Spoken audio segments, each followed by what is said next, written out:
Hi friends, Sumitra అయితే ఒక చోట కూర్చొని బాధపడుతూ ఉంటుంది.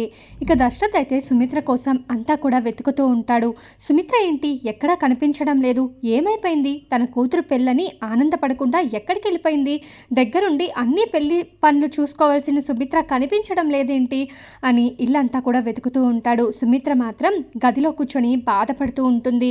ఇక అక్కడ సుమిత్ర కనిపించడంతో దశరథ్ అయితే, ఏంటి సుమిత్ర బాధపడుతున్నావు, ఎందుకు ఇలా ఏడుస్తున్నావు, ఏమైంది, అయినా ఇది సంతోషకరమైన విషయం కదా, కొద్దిసేపట్లో నీ కూతురు అలా సూరజ్ని పెళ్లి చేసుకోపోతుంది. ఇన్ని రోజుల నుంచి నీ కూతురు పెళ్లి కోసం నువ్వు ఎంతలా ఎదురు చూసావో నాకు తెలుసు, మరి ఇలాంటప్పుడు నువ్వు బాధపడుతున్నావేంటి అని దశరథ్ అడిగితే, ఇవ్వండి, ఇది బాధతో వచ్చే కన్నీళ్లు కాదండి, ఇవి ఆనంద బాష్పాలు. ఎన్నో రోజుల నుంచి, ఎన్నో సంవత్సరాల నుంచి జోష్న పెళ్లి కోసం చాలా ఎదురు చూశాను. కార్తిక్ దీపని పెళ్లి చేసుకున్న తర్వాత ఇక జోష్న ఎవరిని పెళ్లి చేసుకోనంటే నేను చాలా బాధపడ్డాను. ఇక జన్మలో నా కూతురికి పెళ్లి కాదేమో అని భయపడ్డాను. కానీ ఎక్కడి నుంచి వచ్చాడో తెలియదు, అనాథైనా కూడా సూరజ్ మంచి బిడ్డ అండి. ఏ తల్లి కొడుకో కానీ సూరజ్ చాలా మంచివాడు, అనాథైనా కూడా మంచి గుణగణాలతో పెరిగాడు. అలాంటి వాడిని ఇక జోష్న ఇష్టపడింది. వాళ్ళిద్దరూ ఇష్టపడడంతో పెళ్లి చేసుకుంటానని చెప్పినప్పుడు నాలో ఉన్న సంతోషం అంతా ఇంతా కాదు. ఈరోజు నా కోరిక తీరి నా కూతుర్ని ఇలా పెళ్లి కూతురుగా చూస్తుంటే నాకు చెప్పలేని ఆనందంగా ఉందండి. అందుకే ఇలా నాలో నేనే ఒంటరిగా కూర్చొని ఆనందపడుతున్నానండి అని సుమిత్ర అనగానే, ఏంటి సుమిత్ర ఇప్పుడు నువ్వు ఇలా ఆనంద బాష్పాలు మళ్ళీ కార్చొచ్చులే, ముందైతే నీ కూతురు పెళ్ళి చూడాలి కదా, మన ఇద్దరం దగ్గరుండి అంతా కూడా జరిపించాలి కదా, పద. మళ్ళీ ఇక సుమిత్ర కూతురుగా జోష్న ఉండదు, సూరజ్ భార్యగా అయిపోతుంది. ఇప్పుడే నువ్వు నీ కూతురుని ఏమన్నా చూసుకోవాలనుకుంటే చూసుకోవాల్సింది, రా రా రా అని చెప్పి ఇక సుమిత్రనైతే లాక్కొని ఇక మండపం దగ్గరికి అయితే తీసుకొని వస్తాడు. ఇక పెళ్లి పనులంతా కూడా చాలా బాగా జరుగుతూ ఉంటాయి. కార్తిక్ మాత్రం సూరజ్ గురించి ఆలోచిస్తూ ఉంటాడు. ఎందుకో మాలిని ఇంట్లో చూసింది నాకు సూరజ్ అనే అనిపిస్తుంది. ఇక సూరజ్తో మాట్లాడినా కూడా తను ఏదో తప్పు చేశాడు అన్న ఫీలింగ్ అయితే సూరజ్ ముఖంలో కనిపిస్తుంది. అసలు ఏం జరుగుతుంది, జోష్న ఎంతలా తనని రెచ్చగొడుతున్నా కూడా అసలు తను కొంచెం కూడా చలనం లేకుండా ఉన్నాడు. అసలు జోష్ని పెళ్లి చేసుకోవడం తనకి ఇష్టమేనా, లేకపోతే ఇదంతా కావాలని ఏదన్నా పెద్ద ప్లాన్లా ఉందే, అసలు ఏం జరుగుతుంది, ఎలా తెలుసుకోవాలి, ఎందుకైనా మంచిది అందరి మీద ఒక కన్నేసి ఉంచడం అయితే కరెక్ట్గా ఉంటుంది, అలాగే ఉండాలి అని చెప్పి ఇక కార్తిక్ అయితే అనుకుంటూ ఉంటాడు. ఇక దీప అయితే కార్తిక్ దగ్గరకు వచ్చి, ఏంటి బావా, నిన్నటి నుంచి చూస్తున్నాను ఏదో ఆలోచిస్తూనే ఉన్నావు, అసలు దేని గురించి ఆలోచిస్తున్నావు, అది దీప మాలిని ఇంటికి వెళ్ళాం కదా అని చెప్పబోతుంటే, ఇప్పుడు మాలిని వాళ్ళ గురించి ఎందుకు చెప్పు బావా, ముందైతే జోష్న పెళ్ళైతే మనం జరిపించాలి, ఇది ఎప్పటి నుంచో అనుకుంటున్నాం కదా, ఇప్పుడు చూడు ఎంత సంతోషంగా ఉన్నారు ఇంట్లో వాళ్ళంతా కూడా, నువ్వు ఇలా ఏదో ఆలోచిస్తూ ఉంటే వాళ్ళు నిన్ను చూసి మళ్ళీ టెన్షన్ పడతారు, ఇలా నువ్వు చెయ్యకు బావా, పద, మిగిలిన పనులన్నీ చూసుకోవాలి, సూరజ్ని రెడీ చేయాలి, పెళ్ళికి టైం అయిపోతుంది అని చెప్పి దీప అయితే అంటూ ఉంటుంది. ఇక ఇద్దరు కూడా వెళ్ళి సూరజ్ని బాగా ముస్తాబ్ చేస్తూ ఉంటాడు. ఏంటి కొత్త పెళ్లి కొడుక, సిగ్గుపడిపోతున్నావా ఏంటి, జోష్నతో నీకు పెళ్ళైపోతుందిలే అని దీప అయితే సూరజ్తో అంటూ ఉంటుంది. సూరజ్ మాత్రం ఏమీ మాట్లాడకుండా సైలెంట్గా ఉంటాడు. ఇక అలా రెడీ చేస్తున్న టైంలో మాలిని దక్షిణామూర్తి కూడా పెళ్ళికి వస్తారు.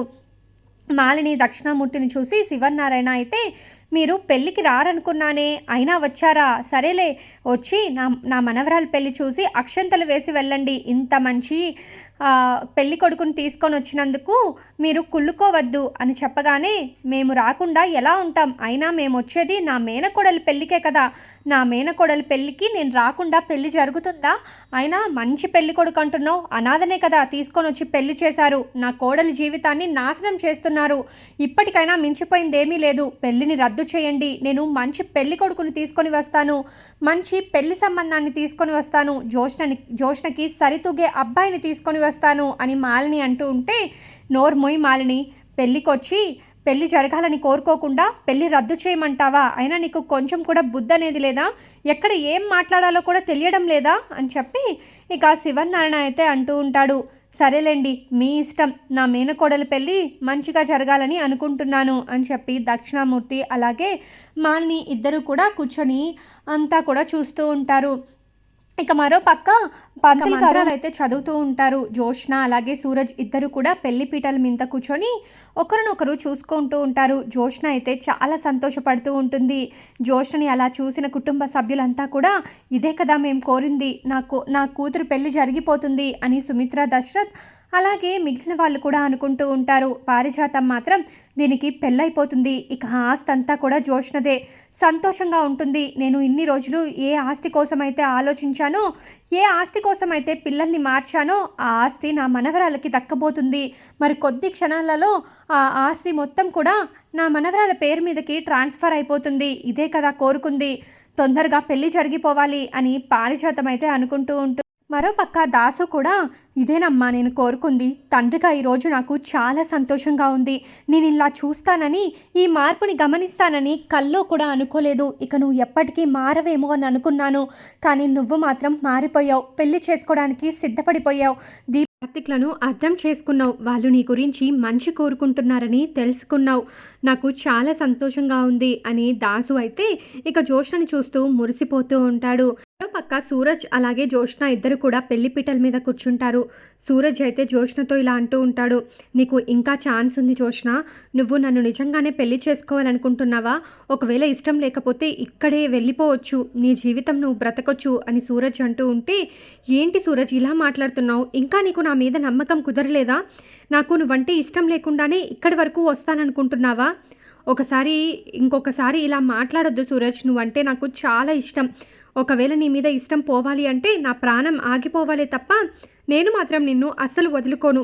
ఏదేమైనా సరే నువ్వు నాకు ఎప్పటికీ కావాలి, ఇంకొద్ది నిమిషాలే నువ్వు నా భర్తగా ఉంటావు, ఎప్పటికీ నాతోనే ఉంటావు అని జోష్న అయితే సూరజ్తో అంటుంది. ఇక సూరజ్ అయితే సైలెంట్గా ఉంటాడు. ఇక పూజారి మంత్రాలు చదువుతూ ఆ అమ్మాయి మెడలో తాళి కట్టాలి అని చెప్పగానే ఇక అందరూ కూడా కట్టు సూరజ్ కట్టు అని అందరూ కూడా సంతోషంగా చెప్తూ ఉంటారు. ఇక సూరజ్ అయితే తాళి తీసుకొని ఇక జోష్న మెడలో తాళి కట్టకుండా అక్కడే వదిలేసేస్తాడు. ఒక్కసారిగా ఇలా చూసిన అందరూ కూడా షాక్ అయిపోతారు. ఏంటి సూరజ్, ఏం చేస్తున్నావు, నువ్వు ఏం చేస్తున్నావో నీకు అర్థమవుతుందా అని చెప్పి ఇక కార్తిక్ అడిగితే, బ్రో నన్ను క్షమించండి, నేను మీ మాట కాదంటున్నందుకు నిజంగా సారీ, కానీ నాకు వేరే ఛాన్స్ ఏమీ లేదు.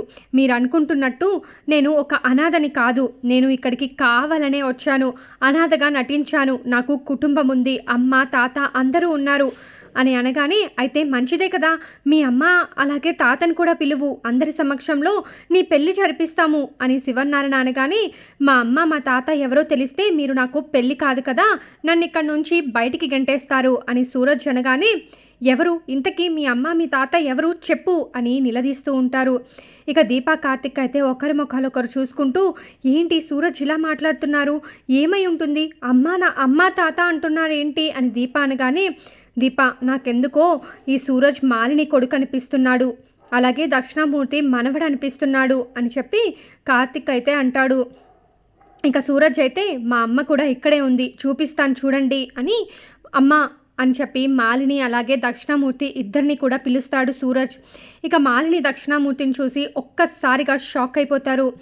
ఏంటి నువ్వు మాలిని కొడుకువా, దక్షిణామూర్తి మనవడివా, నీకు ఎంత ధైర్యం ఉంటే నా ఇంటికి వస్తావురా, మమ్మల్ని మోసం చేస్తావురా, నా మనవరాల్ని ట్రాప్ చేస్తావా, నా మనవరాల్ని బాధ పెడతావా, నీకు బుద్ధి అనేది లేదా అని శివనారాయణ అయితే ఇక తిడుతూనే ఉంటాడు. ఇప్పటికే చాలా మాట్లాడావు, చాలా చేసావు, నన్ను కొట్టినా కూడా నేను సైలెంట్గా ఉన్నా, ఇంకా ఎక్కువ మాట్లాడావంటే నీకు అస్సలు బాగోదు, నువ్వు సైలెంట్గా ఉండు కాసేపు అని సూరజ్ అనగానే ఇక అంతా కూడా షాక్ అయిపోయి చూస్తూ ఉంటారు. జోష్న అయితే, ఏంటి సూరజ్ నువ్వు చెప్పేదంతా నిజమా, ఎందుకు సూరజ్ ఇలా నన్ను మోసం చేశావు, ఎందుకు నా ఎమోషన్స్తో ఆడుకున్నావు, నువ్వే బంగారం బంగారం అంటూ నా వెనక తిరిగి నేను నిన్ను ప్రేమించేలా చేసుకొని ఇప్పుడు ఇలా తాళి కట్టకుండా మధ్యలో వదిలేసి మా అమ్మ మా తాత అని ఏదేదో మాట్లాడుతున్నావు, ఎందుకు సూరజ్ ఇలా చేస్తున్నావు, ఏమైంది సూరజ్, ప్లీజ్ సూరజ్ నన్ను పెళ్లి చేసుకో, నువ్వు లేకుండా నేను బ్రతకలేను, ప్లీజ్ సూరజ్ అని జోష్న అయితే బ్రతిమలాడుతూ ఉంటుంది సూరజ్ని. ఇక శివనారాయణ అక్కడికి వచ్చి, అమ్మ జోష్న నువ్వేమీ విని బతిమలాడాల్సిన అవసరం లేదు, నీకు ఇంతకంటే గొప్ప సంబంధం మంచి సంబంధం తీసుకొని వస్తాను, నువ్వైతే టెన్షన్ పడద్దు బాధపడద్దు అని శివనారాయణ అంటూ ఉంటే, లేదు తాత నాకు సూరజే కావాలి, సూరజ్ లాంటి వ్యక్తిని అయితే నువ్వు తీసుకురాలేవు కదా, వేరే అబ్బాయిని తీసుకురాగలవు కానీ సూరజ్ని తీసుకురాలేవు కదా, నాకు సూరజ్ తప్ప తప్ప వేరే వ్యక్తి అసలు వద్దు తాత, నాకు సూరజే కావాలి తాత, కావాలి అని ఏడుస్తూ ఇక జోష్న అయితే అడుగుతూ ఉంటుంది. ఇక సుమిత్ర అయితే దక్షిణామూర్తి దగ్గరికి వచ్చి, నాన్న నీకు కొంచెమైనా బుద్ధి అనేది ఉందా? నువ్వు కన్న తండ్రివని చెప్పుకోవడానికి కూడా నాకు సిగ్గుగా ఉంది.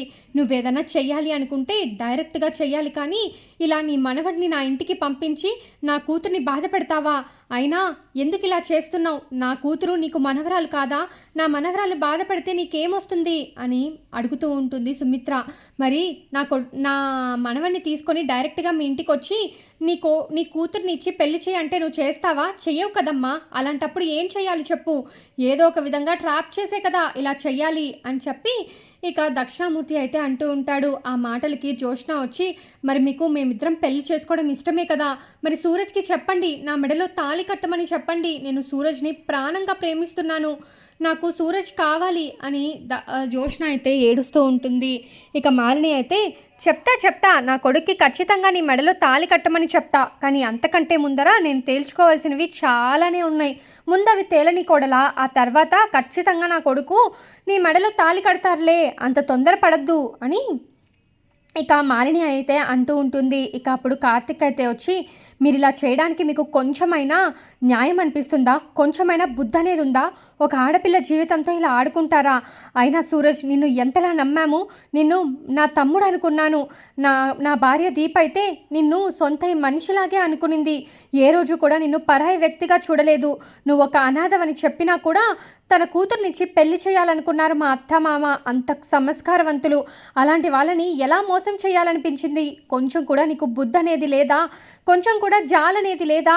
ఎందుకు ఈ కుటుంబం నీ మీద ఇంత ప్రేమ చూపిస్తున్నా వాళ్ళని ఇలా మోసం చేశావు అని అడగగానే, బ్రో నేను నిజం చెప్తున్నాను, జోష్ని నేను ప్రేమించాను. ఫస్ట్లో అయితే ట్రాప్ చేయడానికి మాత్రమే నేను ఇంటికి వచ్చాను, కానీ జోష్న మీద తెలియకుండానే నాకు ఫీలింగ్స్ ఏర్పడ్డాయి. జోష్న అంటే నాకు ఇష్టం, ఇప్పటికీ చెప్తున్నాను, జోష్ని నేను ప్రాణంగా ప్రేమించాను. కానీ జోష్న ప్రేమ కంటే నాకు మా అమ్మ మా తాత పగే ఇంపార్టెంట్. నేను ఇక్కడికి వచ్చిందే వాళ్ళ పగని కాపాడడం కోసం. అలాంటప్పుడు నేను జోష్న మెడలో తాళి ఎలా కట్టగలను చెప్పు? మా అమ్మ మా తాత చెప్తే కానీ నేను ఒక్కటి కూడా ముందడుగు వెయ్యను. వాళ్ళు సంతోషంగా ఉంటేనే నేను ఏదైనా చేస్తాను అని చెప్పి సూరజ్ అంటాడు. ఇక ఆ మాటకి కార్తిక్ దీప ఇద్దరు కూడా మాలినితో ఇలా అంటూ ఉంటారు. సూరజ్ కూడా జోష్ని ప్రేమించాడట, ఎందుకు మీరు వాళ్ళని విడదీయాలనుకుంటున్నారు? అలా విడదీయడం కరెక్ట్ కాదు. వాళ్ళ బతుకు వాళ్ళు బ్రతుకుతారు, మేము వాళ్ళ విషయంలో ఇన్వాల్వ్ అవ్వం.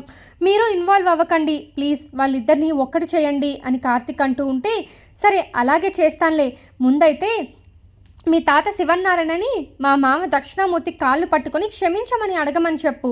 ఇక అప్పుడు క్షమించేస్తాము. ఒకరికొకరు ఎలాగో బంధువులు అవుతాం కాబట్టి, వాళ్ళిద్దరూ బావ మరదల్లే కాబట్టి వాళ్ళ పెళ్లి జరిగిపోతుంది. ఇవంతా జరగాలంటే మాత్రం ఖచ్చితంగా మీ తాత శివన్నారాయణ మా మామ దక్షిణామూర్తి కాళ్ళు పట్టుకోవాల్సిందే అని మాలిని అనడంతో ఇక సుమిత్ర అయితే వచ్చి మాలిని చెంప పగలు కొడుతుంది. ఏం మాట్లాడుతున్నావు నువ్వు? మా మామయ్య మీ మామ కాళ్ళు పట్టుకోవడం ఏంటి? అసలు అది జరగనే జరగదు అని అనగానే, సరే మరి అది జరగదంటే సూరజ్ జోష్న పెళ్ళి కూడా జరగదు. నీ కూతురు ఇలాగే ఇంట్లో బాధపడుతూ ఉంటే నువ్వు చూడాలనుకుంటున్నావా? ఓకే అలాగే చూస్తూ ఉండు అని మాలిని అనగానే ఇక మాటలకి ఒక్కసారిగా సుమిత్ర, లేదు ఇలా మీరు అసలు చెయ్యొద్దు, నా కూతురు బాధను నేను చూడలేను అని అక్కడికక్కడే కుప్పకూలిపోతుంది. ఇక సుమిత్రని తీసుకొని వెంటనే హాస్పిటల్కి అయితే బయలుదేరుతారు కార్తిక్ దీప.